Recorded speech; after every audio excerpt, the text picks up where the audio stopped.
It's day 9 of Oscar Pistorius' trial in the North Gauteng High Court, and we're joined again from the overflow room by our special correspondent Sipho Hlongwane. Hi Sipho, thanks for joining us.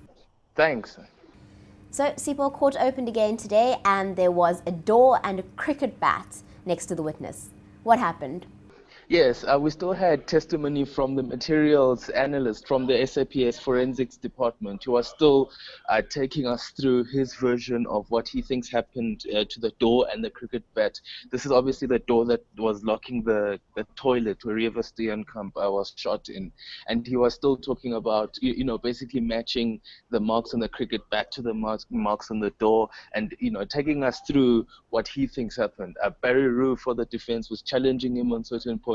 And that was still what was happening. But what was very interesting about today is that in re-examination, the state prosecutor, Gerenel, used one of Barry Rue's own tactics to say, well, why don't you speculate as a person who just saw the material and was never at the scene and saw it in that way, just speculate to us what you think could have happened. And, the speculation then went all over the place. They started to say, well, Pistorius could have kicked the door before he shot it. There's no way to establish that. There's actually there's no way to establish that he kicked the piece of the door where that kick mark was actually in the door, so to speak, when it happened. It could have happened or it was on the ground, when he was carrying Steenkamp's body out of the toilet. So there are many possibilities and many interpretations that you can place on the facts. It really depends on what you're trying to prove. Now, after Colonel Vermeulen's testimony, court adjourned for a few minutes because Nel was a little bit worried that some of the evidence that was to come was going to be a bit sensitive. What happened when court came back? Because we haven't actually seen any of these pictures that he was talking about.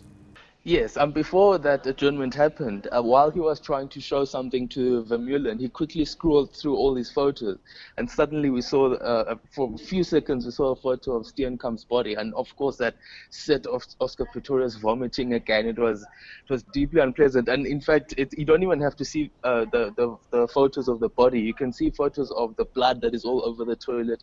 It's really not a nice thing to do. So I think what they did in the adjournment is to take those slides out of the sequence that they have them in the evidence package, and so when the next police officer who's now testifying, his name is Kumbi van Rensburg. He was the captain of the colonel in charge of the station that is in charge of the Silverwoods area, if you like. So he was one of the first people on the scene as well.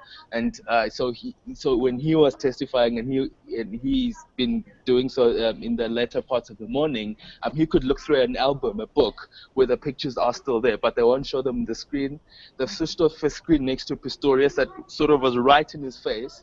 And I guess the sensitivity is around the television broadcast. So I believe there is now a warning on all channels that there's graphic material up ahead. It seems that Nel is walking Van Rensburg through what he saw on the night step by step. He walked into the house, he looked in the kitchen, he walked up the stairs. What else is Van Rensburg saying?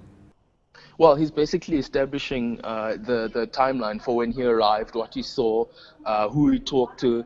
Again, this is the kind of evidence that we have to go through. It's the kind of, if you like, tedious road part of the case where the people who investigated said, this is what I saw when I arrived and this is what happened. So he's basically taking us step by step from where he found the body. I believe it was in the kitchen or in a sort of passageway area. He found Oscar Pistorius in the kitchen, and he was talking to Stander, who's the manager of the estate, and his daughter.